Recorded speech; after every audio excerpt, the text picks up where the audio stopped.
அனுபவிக்க வேண்டி வரும். இந்த உலகத்தில் உங்களுக்கு முக்கியமானவர் என்றும் இந்த உலகமே அவர்கள்தான் என்றும் யாருக்காகலாம் வாழ்ந்தீர்களோ அவர்களின் முகத்திரை கிழியும் காலம் இதுவாகும். உங்கள் உறவினர்கள், நண்பர்கள், பெற்றோர்கள், சகோதர சகோதரிகள் என யாரெல்லாம் உங்களுக்கு உண்மையானவர்கள் அல்லது போலியாக இருக்கிறார்கள் என்பதை இந்த காலகட்டம் தெளிவாக உங்களுக்கு காட்டிக் கொடுத்துவிடும். இவர்களிடம் எதிர்பார்ப்புகளை குறைத்துக் கொள்ளுங்கள்.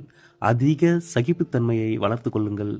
மீனராசிக்காரர்கள், இது போன்று இன்னும் 100 சனி வந்தாலும் சமாளித்து கடந்து வரக்கூடிய மன உறுதி கொண்டவர்கள்.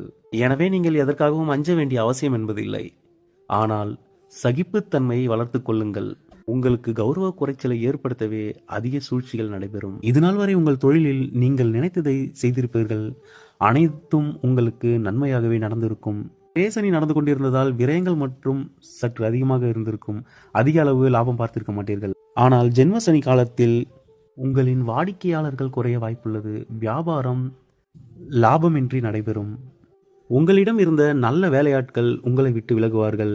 விலகுவது மட்டுமின்றி அவர்கள் உங்களுக்கு போட்டியாகவே தொழில் தொடங்குவார்கள். இது போன்ற பல துரோகங்களை நீங்கள் இந்த காலகட்டங்களில் சந்திக்க நேரிடும். இதனால் உங்கள் தரமோ அல்லது உங்கள் வியாபாரமோ பாதிக்கப்பட போவதில்லை.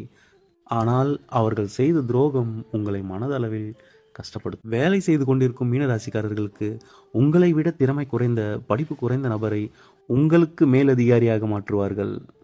இது உங்களுக்கு மனதளவில் பெரிய பாதிப்பினை ஏற்படுத்தும். உங்களுக்கு இணையான பதவியில் இருப்பவர்களும் உங்களுக்கு கீழ் பதவியில் இருப்பவர்களுக்கும் ப்ரமோஷன் கிடைத்து அடுத்த நிலைக்கு முன்னேறுவார்கள். ஆனால் நீங்கள் எந்த இடத்தில் இருந்தீர்களோ அதே இடத்தில் பணியை தொடர நேரிடும். இந்த நிலை உங்களை பெரிதும் மனதளவில் பாதிக்கும். உங்களை பார்த்தால் எழுந்து நின்று வணக்கம் வைக்க வேண்டிய நபர்கள் உங்களை ஏளனமாக பார்ப்பார்கள். நீங்களே வேலையை விட்டு செல்லும் அளவிற்கு அவமரியாதைகளை சந்திப்பீர்கள்.